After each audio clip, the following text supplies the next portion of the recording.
Olá, tudo bem? Que bom que você está aqui com a gente. No programa de hoje eu recebo Ellen Lira. Ela é psicóloga e psicanalista. Ellen vem discutir comigo um assunto que tem afetado muitos brasileiros, aliás, o mundo inteiro, que é saber lidar com as frustrações. Ô Ellen, primeiro, obrigado pela presença. Faz tempo que eu queria ter essa conversa com você e eu fiquei pensando que o ser humano nos últimos tempos tem que administrar as frustrações quase que minuto a minuto, né? A gente vive se frustrando aí no trabalho, com um amigo, em casa. Como que a gente pode lidar com isso em termos práticos? Entendi. Bom, primeiramente é um prazer, agradeço. Lidar, né, de uma forma prática. Eu acho que aquilo que de repente caberia dizer aqui, de início para a gente começar a construir essa conversa, é dizer o quanto olhar para aquilo que a gente sente é um movimento que precisa acontecer. Porque normalmente o movimento que as pessoas têm é de querer reprimir ou de querer fingir que nada está acontecendo. Eu diria que a forma prática de lidar com aquilo que se sente é olhando para o que a gente sente. Ou seja, é olhar para a ferida e falar, vamos mexer aqui, é isso? Exatamente. Ô Ellen, me fala uma outra coisa. Fiquei pensando quando eu preparava essa entrevista, que a gente lida com frustração desde pequeno, né? Sim. A mãe que proíbe o filho de comer o doce naquele momento, porque tem que comer o jantar ali, né, o almoço antes, e trazendo um pouco mais para a nossa vida adulta, né? Queria que você entrasse um pouco nessa seara. Eu diria, Orlando, que nós lidamos, né, com a frustração, assim como você disse, de quando a gente nasce, porque viver causa um mal-estar na gente. E aí de quando a gente nasce, mas quando eu falo de quando a gente nasce, desde o início mesmo, do nascimento, do parto, já é lidar com um nível de frustração, de angústia, porque é difícil. Então, quando você fala desde pequeno, eu diria um pouquinho antes, né? Então, desde o desenvolvimento, já de alguma forma a gente já vai lidando com algo, tanto o ser humano que está se desenvolvendo, quanto a mãe que está gestando. No parto, eu acho que é o primeiro movimento talvez mais, que fica mais evidente, que a gente tem que lidar com a frustração, porque respirar é difícil no início, e isso causa um mal-estar, e isso gera um desconforto, e talvez em alguma medida pode ser traduzido como um nível de frustração. Mas eu concordo com a sua fala de que desde o nascimento, de que desde a infância, a gente tem que lidar com a frustração. Seja com a mãe, né, em algum momento sendo essa figura de censura, porque não dá para fazer tudo que a gente quer, na hora que a gente quer e a gente precisa. Seja para a gente, de repente, dar conta de viver em sociedade, então não dá para fazer tudo o que quer, logo nós temos que lidar com a frustração. Mas seja então, né, desde a gestação, seja desde o nascimento, ou a infância, a primeira infância, e indo para a vida como um todo, nós temos que lidar com a frustração. O Ellen, quando a gente pensa nessa criança, né, muito pequenininha ali, que tem que administrar essas frustrações, saber lidar com os nãos, né? Como você disse, não dá para sempre ser o sim. Como que a gente instrui esses pais, esses responsáveis na educação desse pequeno? Porque eu vou fazer um comentário aqui que é quase uma impressão do meu repertório geral a partir de convivência com o meu núcleo ali de pessoas. Que hoje a gente costuma dizer que as crianças estão mais impulsivas, mais sem controles, né? Elas querem são mini adultos, né? Como gostam de ser tratados. Como que a gente faz isso em linhas gerais para ajudar os pais e responsáveis? Sim, eu diria que a gente poderia olhar para dois movimentos, Orlando. Eu acho que o primeiro as crianças são crianças, e aí já é uma questão, né, inata até mesmo, que a criança tem todo aquele estímulo de se atentar para o mundo e de tentar entender como que o mundo funciona, e isso gera, né, um certo desconforto nas relações. Então, criança é criança, esse é o primeiro movimento, entender a criança como uma criança. Eu acho que nós, enquanto adultos, nós temos uma certa resistência, nós temos um certo, por vezes, a gente não quer muito entender o lado da criança. Esse é um primeiro movimento, olhar para o fato de uma criança ser uma criança. Em contrapartida, penso eu que também é importante entender o quanto de estímulo nós temos e o quanto as crianças não têm capacidade nem cognitiva e nem emocional de administrar a quantidade de informação que elas recebem. E esse é o primeiro ponto, né? Então, quando você fala assim, de repente a gente percebe as crianças mais impulsivas, é porque de repente essa criança está inserida em contextos que tem tanto estímulo que para um adulto já seria extremamente estressante, para uma criança piorou, é muito mais estressante. Então, perceber esse movimento das crianças, né, mais impulsivo. Então, tem uma filha, uma criança, né? De repente, se a Manu estivesse aqui, já teria, olha a quantidade de informação que tem nesse local, né? Ela iria estar vislumbrada com o tamanho do lugar, ela iria perguntar provavelmente por que tem tanta cadeira assim, por que tem tanta luz assim, muita informação. Então, eu acho que uma forma de administrar essa impulsividade que por vezes as crianças têm é reduzindo os estímulos, reduzindo. Eu acho que essa de repente é uma boa estratégia para ajudar as crianças. E é possível, Eli, no mundo que a gente vive com tantos estímulos, porque talvez você consiga fazer isso na sua casa ali e tal, colocando uma certa regra, mas quando ela sai dali, né, que ela vai para a rua, aí tem uma quantidade de comunicação visual, essas relações interpessoais, como que faz? Também concordo com essa perspectiva, que talvez em casa seja um pouquinho mais fácil, um pouquinho, só um pouquinho, e que de repente fora seja mais difícil, né? E mais difícil por quê? Porque é um nível de liberdade que talvez a criança desfrute, né? Quando ela está fora de casa, né? Às vezes eu tenho, por exemplo, a experiência de levar a minha filha, raramente isso acontece, mas às vezes acontece, de ficar na calçada de casa. Talvez uma coisa que antes aconteceria bastante. Eu fui criada dessa forma até. As minhas filhas não. É um outro contexto, né? Um outro mundo, uma outra geração. Mas às vezes eu levo elas para a calçada. É uma experiência, no mínimo, interessante, né? Porque o primeiro movimento delas é querer correr pela calçada e atravessar a rua, pela quantidade de informação. Então, fora, eu acho que a criança ela tem essa percepção e esse sentimento de liberdade. E aí fica mais difícil. Talvez uma forma de administrar isso é falar com a criança de uma forma que ela entenda e compreenda que, ok, ela pode desfrutar da liberdade dela. Então, né, eu falo para minha filha, tudo bem, você pode ir até a porta do vizinho, você pode ir correndo até a esquina e voltar, mas você precisa voltar. Né? Você pode atravessar a rua, mas vem cá, você tem que olhar. E você não pode fazer isso quando a mãe não está. Então, informar de uma forma que a criança compreenda isso, né, essa orientação, de que ela pode desfrutar de um tanto de liberdade, mas que ela precisa voltar, né, para o pai, para a mãe ou para a figura que cuida, é importante. Porque esse sentimento de liberdade, acho que é impossível tirar da criança mesmo. E o estar fora é isso. Então, a criança vai, sei lá, para um restaurante. É muita novidade. Então, ela quer. E aí eu diria que a gente precisa equilibrar o quanto, de repente, a gente orienta essa criança e se faz presente nessa orientação, nessa construção dela, e o quanto, de repente, a gente também exerce uma função de delimitar coisas. Porque, do contrário, né, a liberdade sem um tanto de limite não é liberdade. Você entrou na pauta que eu vou me jogar.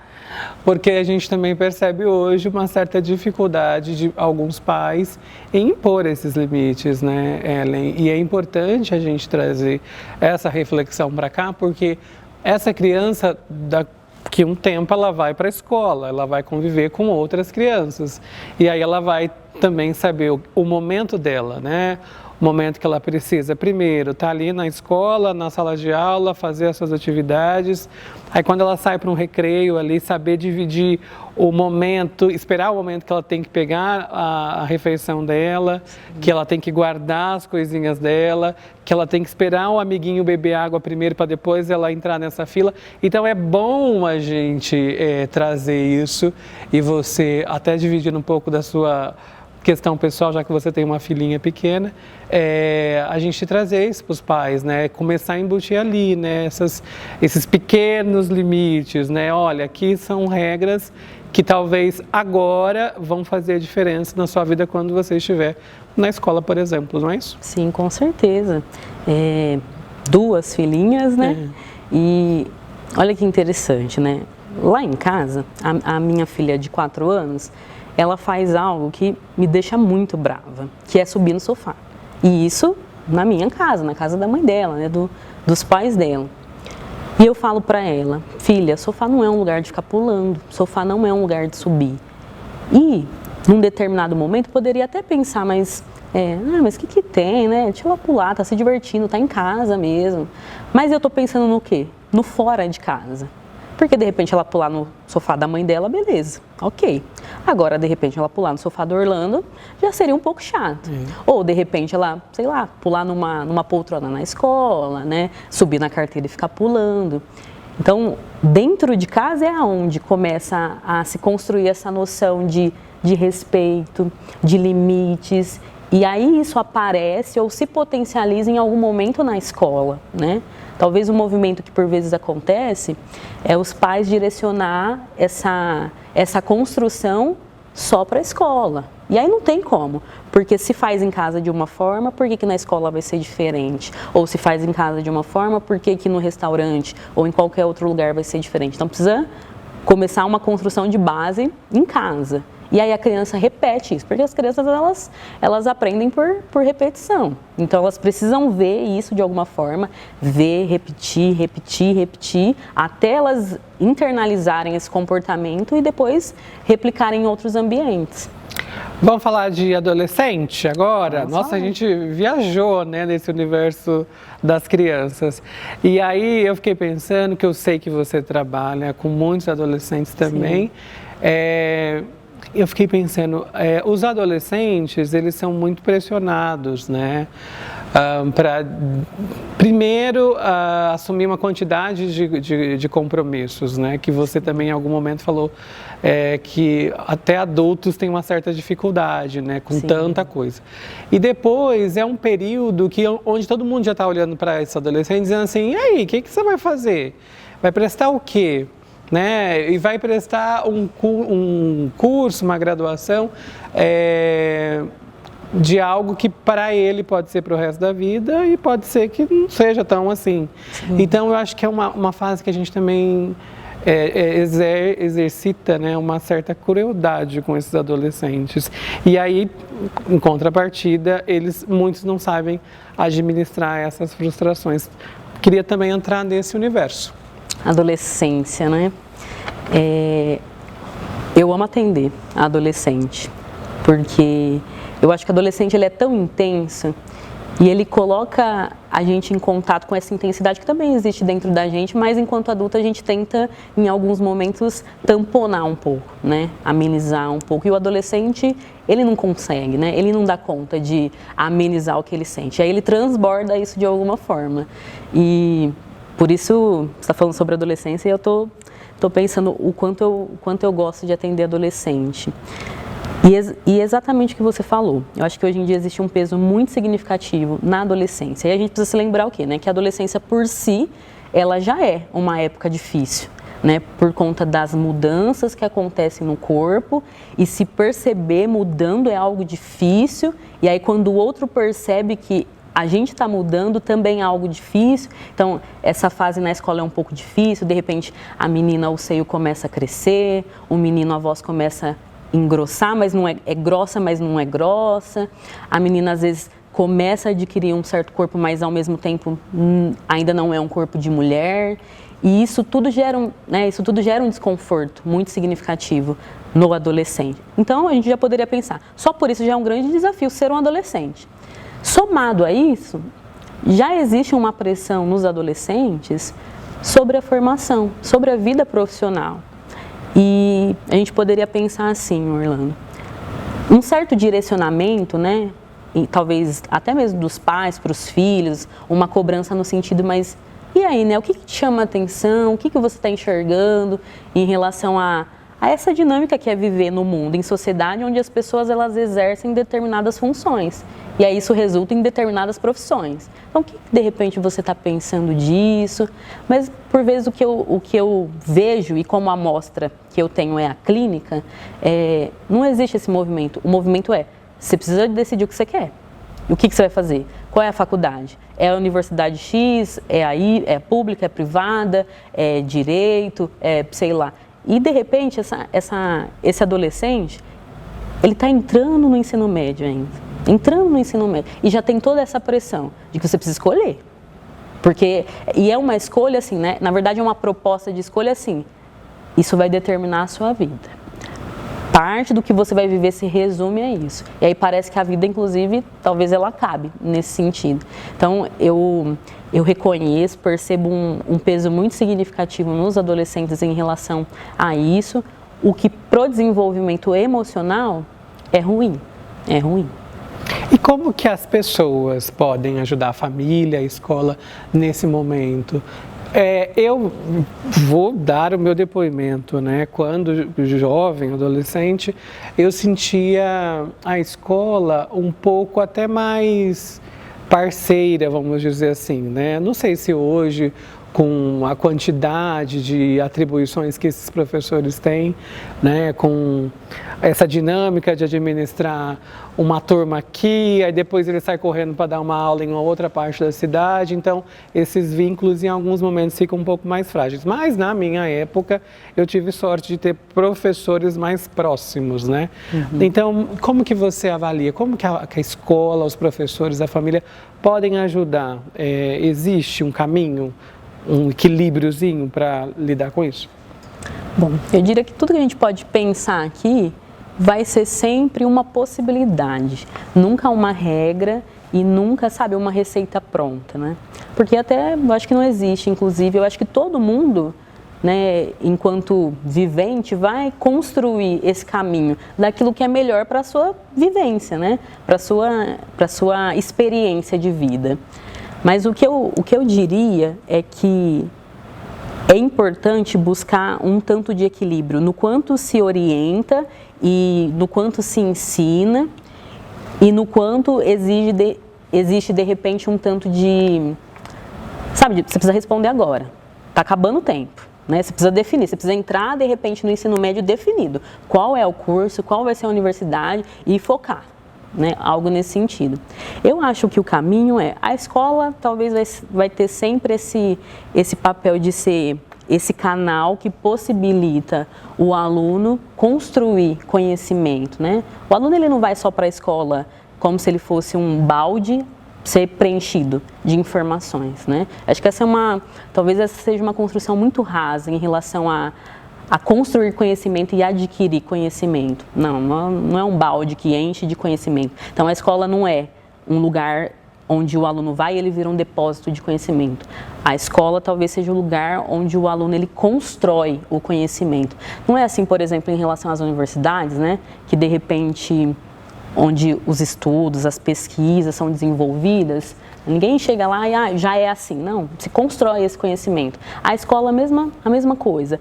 Quando se entende dessa forma, e principalmente a escola, talvez os professores, as pessoas que estudam, elas vão percebendo o quanto elas podem absorver da escola de informação e em algum momento elas vão fazer alguma coisa com essas informações.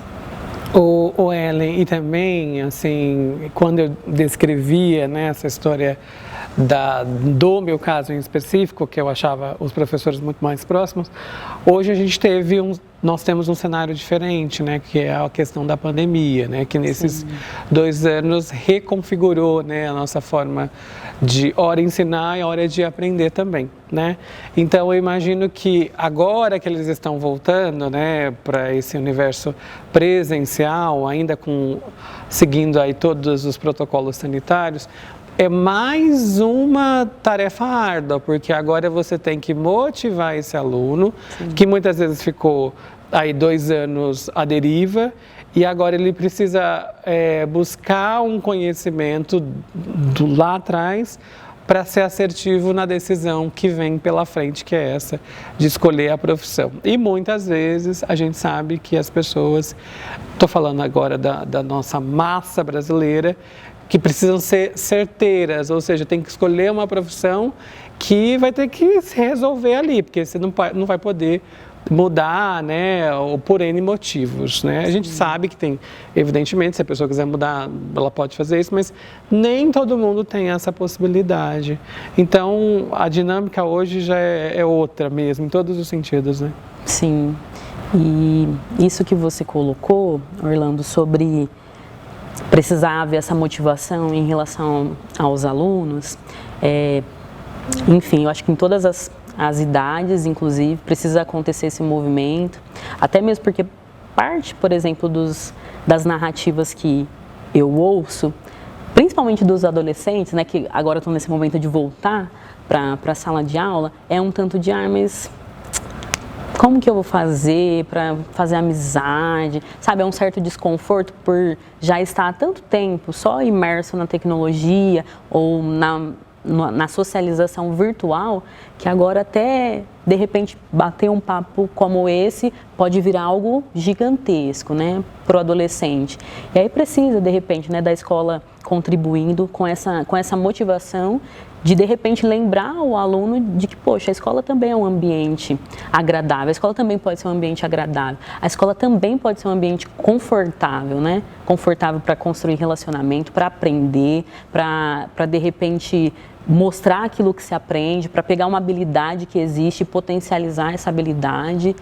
Mas também acho que precisa haver essa construção e eu diria que esse impulso de motivação para o aluno. Bom, a gente vai continuar essa conversa com a Ellen no próximo bloco. A gente vai falar também sobre tanta coisa, não sai daí não, fica com a gente volta já já.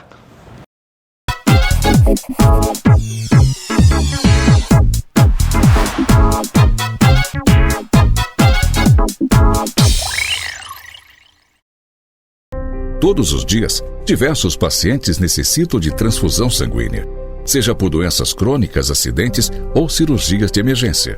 E há também os pacientes internados com Covid, que não raro necessitam de transfusões, devido às complicações da doença. Se você tem a partir de 18 anos e está com boa saúde, procure o Banco de Sangue de Sertãozinho e faça a diferença. Sua doação pode salvar até 4 vidas. Agende seu horário pelo WhatsApp 981690001. Banco de Sangue de Sertãozinho. Compromisso com a vida.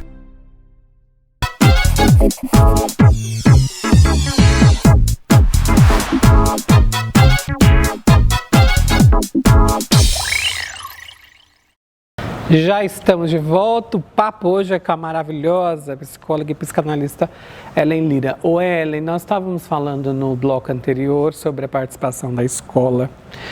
E aí eu fiquei pensando num ponto que para muitos adolescentes, a avaliação que eles são submetidos bimestralmente, no final de um ciclo, para eles vira um fardo muito grande, porque muitos canalizam ali as suas dores, frustrações, ansiedades, expectativas e todos os outros sentimentos. E muitos acham que a vida é aquilo, né? Se não for bem naquela prova, o mundo acaba e está tudo certo. Quando, na verdade, a gente tem que começar até reavaliar essa questão, né? Porque a gente sabe que hoje, que ali é um recortezinho da vida, né? Existe uma vida além dessa prova. A gente não está fazendo aqui a apologia que as crianças ou os adolescentes não precisam estudar, não é isso.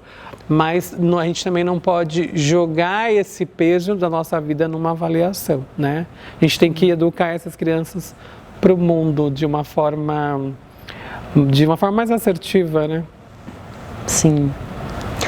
Eu acho que o peso, né, de repente ter na avaliação o futuro, né? Em algum momento as avaliações elas deixaram de ser aquilo que de repente avalia um tanto de conhecimento e virou de repente uma declaração de futuro de sucesso.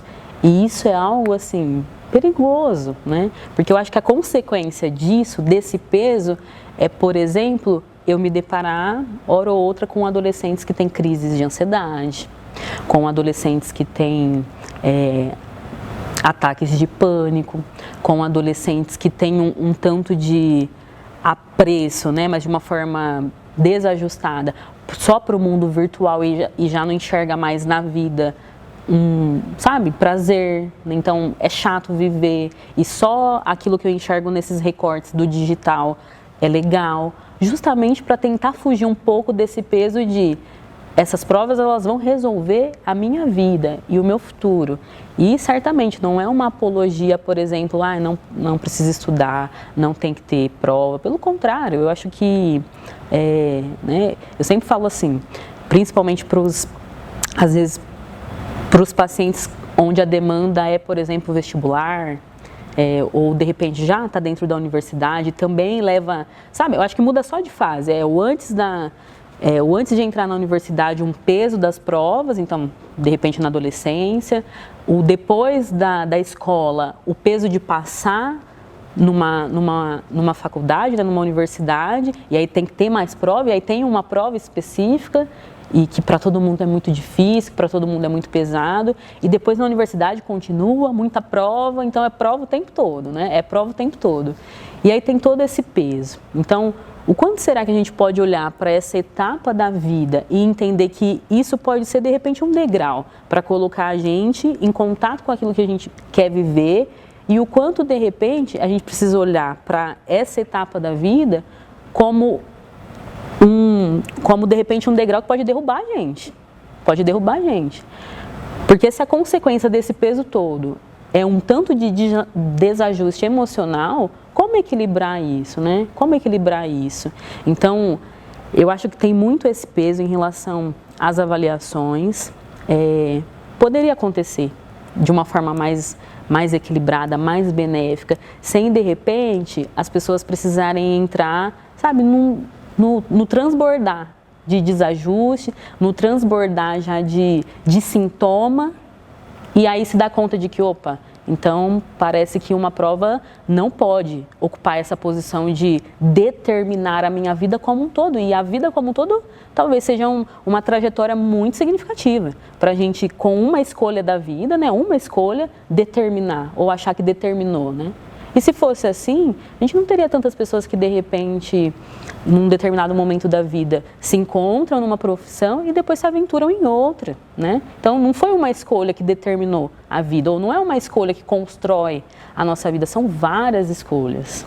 E o detalhe também, né, Ellen, por exemplo, não sei você, mas quantas provas eu já fiz na 6ª, 7ª série, que eu estudava de manhã, que você não acorda bem, né, que você até estudou ali, se preparou, mas você acordou num dia mal e a prova, aquilo que você estudou não caiu e você fala, gente, tá tudo bem, foi só uma prova, no bimestre que vem eu recupero e sigo minha vida. Acho que é importante também para quem está nos ouvindo, agora especificamente para os jovens, né, ter essa dimensão, né, Ellen? Saber que o mundo não acaba com essa análise, né? E dos professores cabe também ter esse olhar um pouco mais gentil, né? Sim. Porque o aluno, muitas vezes, pode ter vários cenários, né? Brigou com o pai na noite anterior, o time perdeu, né? Enfim, tem vários senões aí.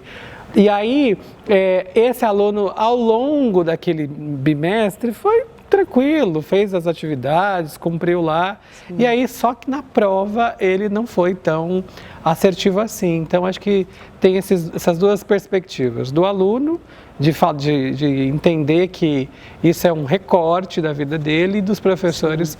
também começarem, né, ou se não, priorizarem esse olhar mais gentil, né? Sim, com certeza. Até porque, né, Orlando, essa escolha, ela não precisa ser rígida, fixa, mas ao mesmo tempo, as escolhas que a gente faz têm um poder de mobilizar muitas coisas dentro da gente. Então, quando você fala assim, de repente o aluno, né, ele acordou, não estava muito bem e aquilo interferiu, e é assim mesmo. Eu falo assim, né, às vezes, um tanto de porcentagem daquilo que vai ser colocado, né, de conhecimento numa prova e vai dizer o quanto a gente sabe, tem a ver com as nossas construções e com a capacidade cognitiva, e um tanto de porcentagem tem a ver com as coisas que a gente sente. Então, o que determina um nível de desempenho bom de um aluno? As duas coisas, o que ele sente e o que ele sabe. O que ele sente e o que ele sabe.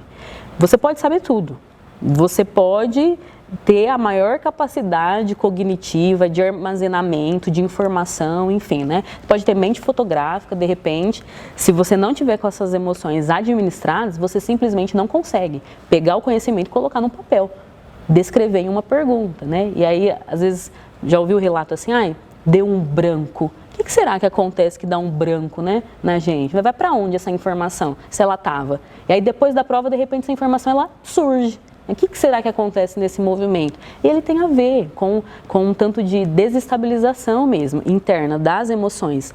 Então, o nosso conhecimento, ele precisa andar em conjunto com aquilo que a gente sente.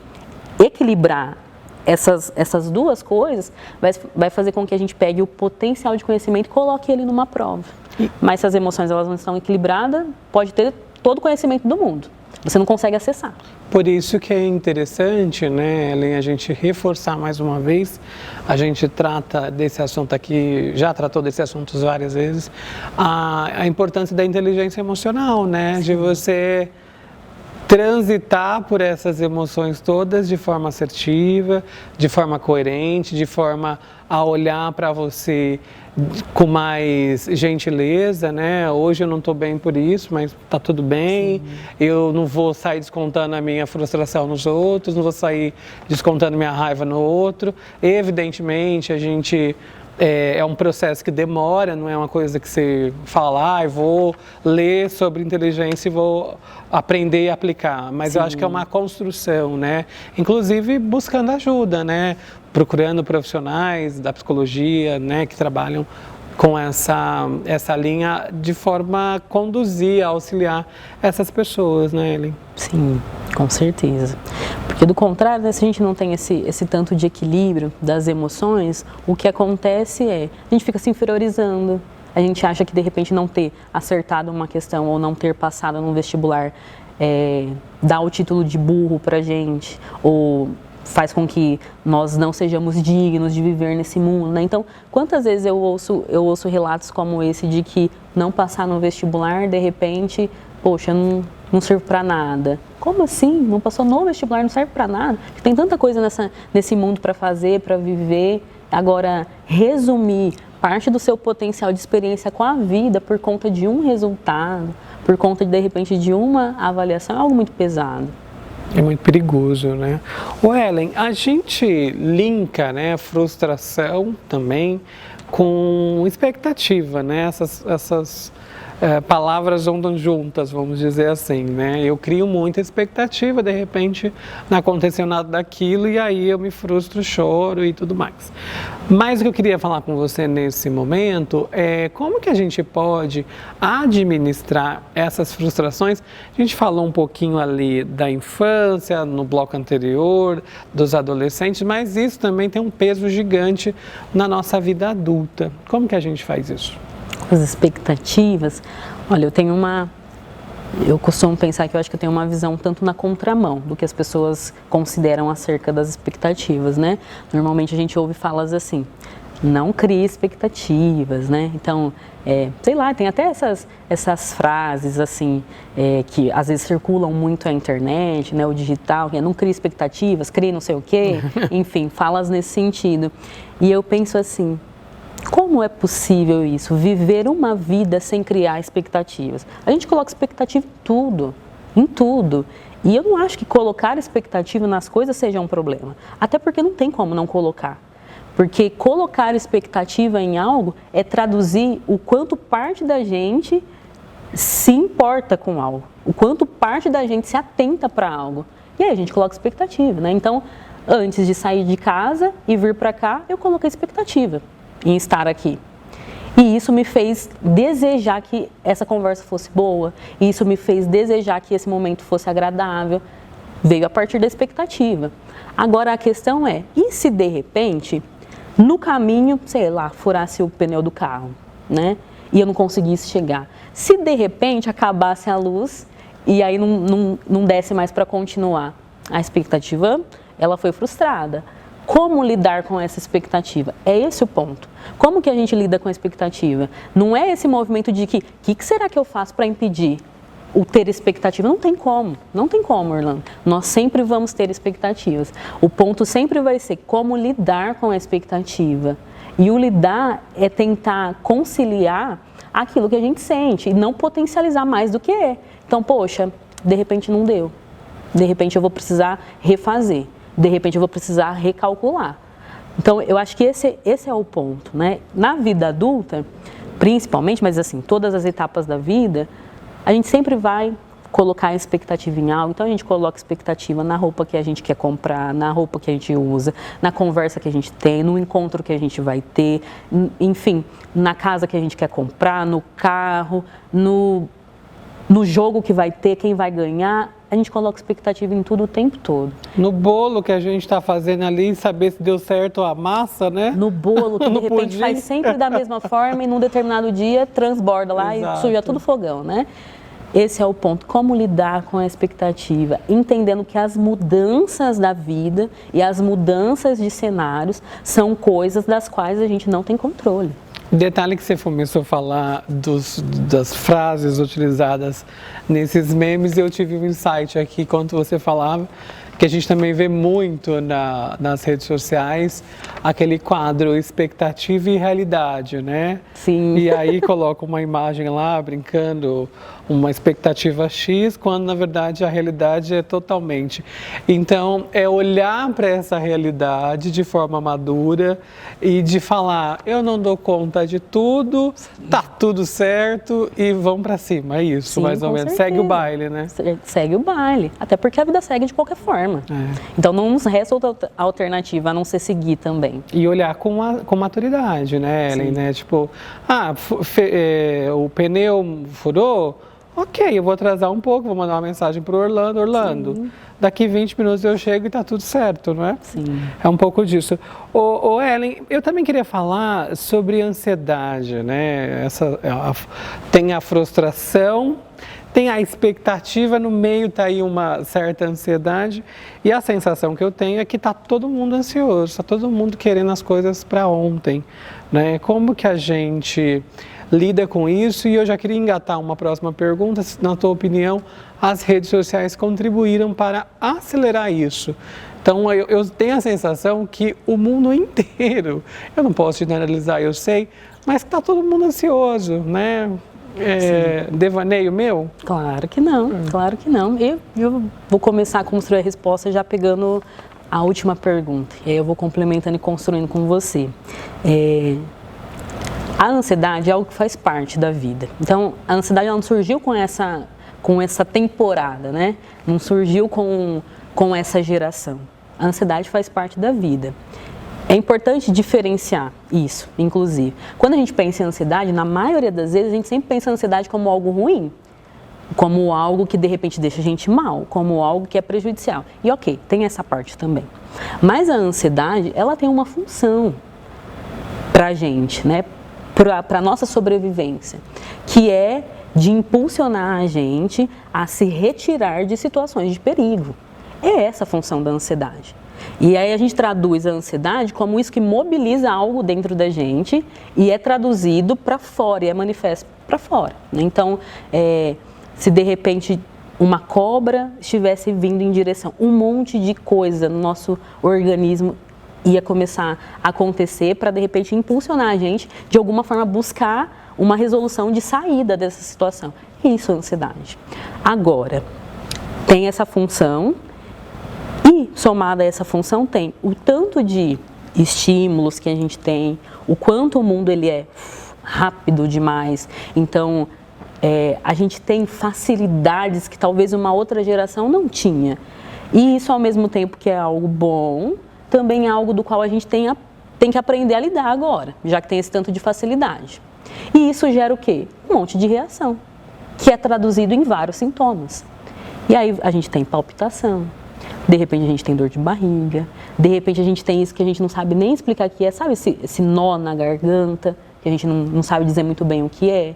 De repente a gente tem tremedeira, de repente a gente se mexe sem parar, cada um, né, enfim, com um tipo de comportamento. A ansiedade é isso.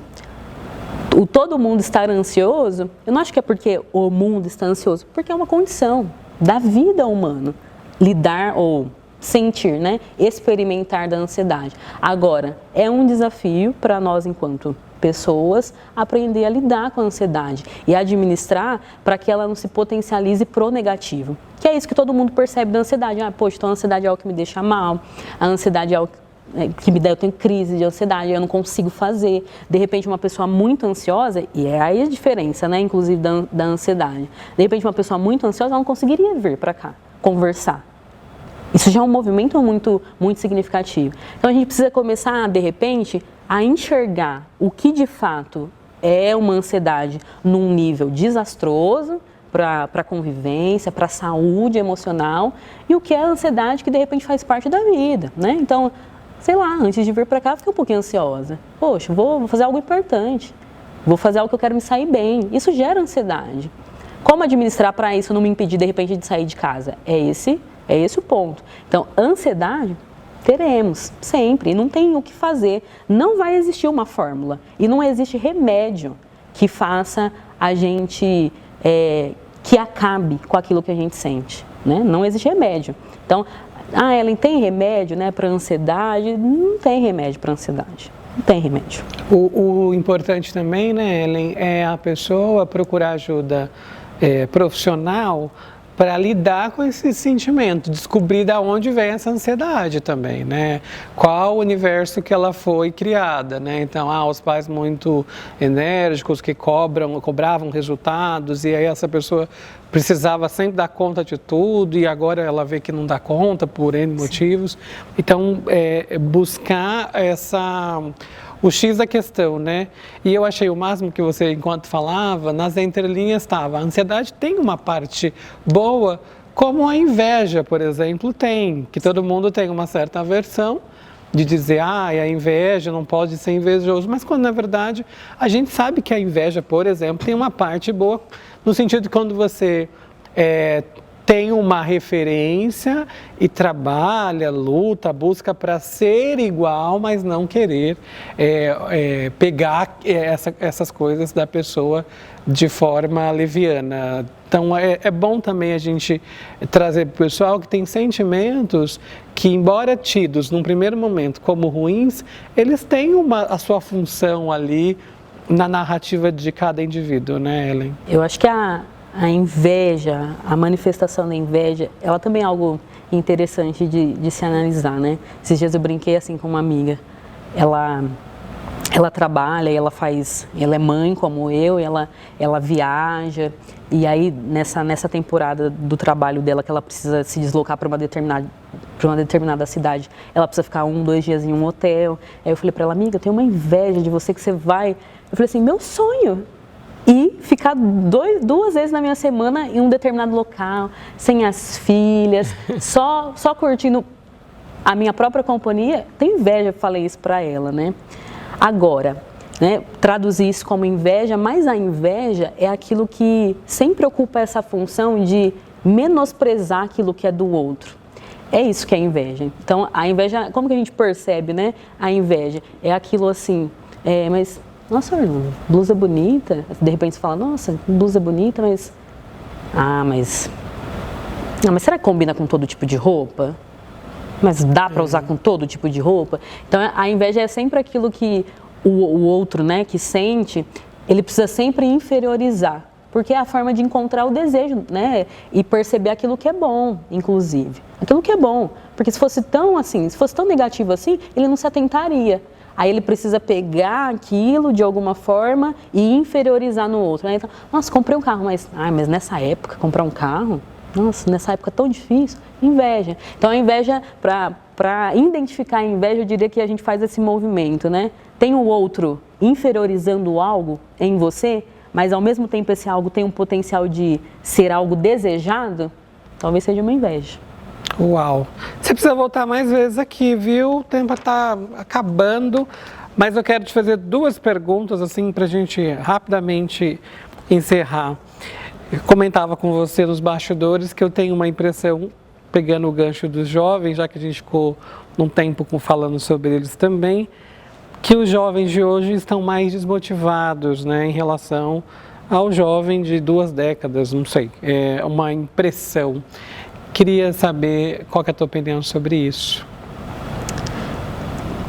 Talvez esteja mesmo, talvez esteja. E a gente não precisa fazer disso uma leitura, inclusive, negativa, de ter essa percepção de que talvez o jovem de hoje, apesar da quantidade de possibilidade, esteja desmotivado. A gente precisa, de repente, entender o recorte dessa geração, né? E talvez essa percepção que você tem dos jovens mais desmotivados, mesmo, de repente, num tempo como o nosso, onde o acesso à informação é algo tão assim, né?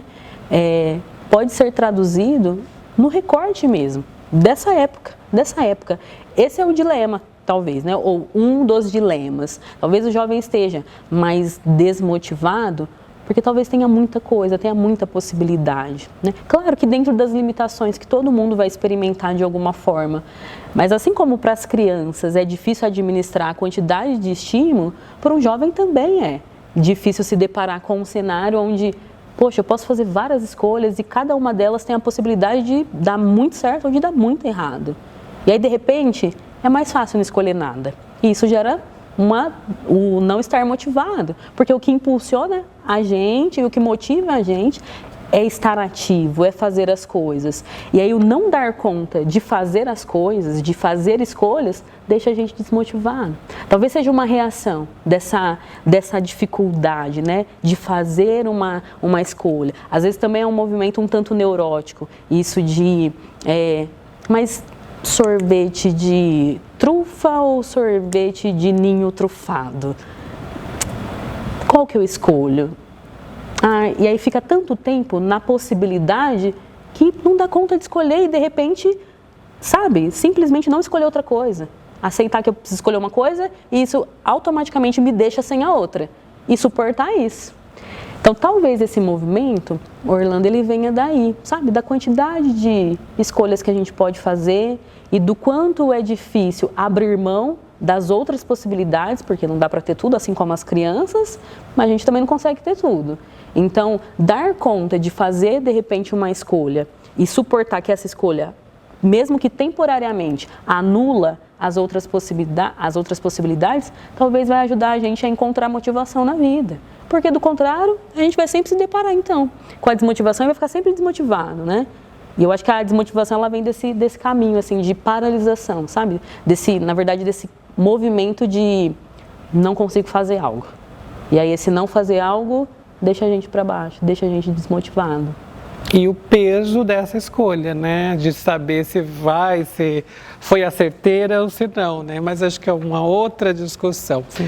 Já fez a tua escolha do livro e do filme? Do livro fiz. Qual livro que mudou a sua vida? Olha, mudou a vida é subjetivo demais. É um tanto firme e rígido, né? Mudou a vida. Mas eu diria que tem uma participação muito significativa na minha vida e talvez vai ser muito curioso, porque não tem necessariamente a ver, né? talvez com a profissão ou algo nesse sentido.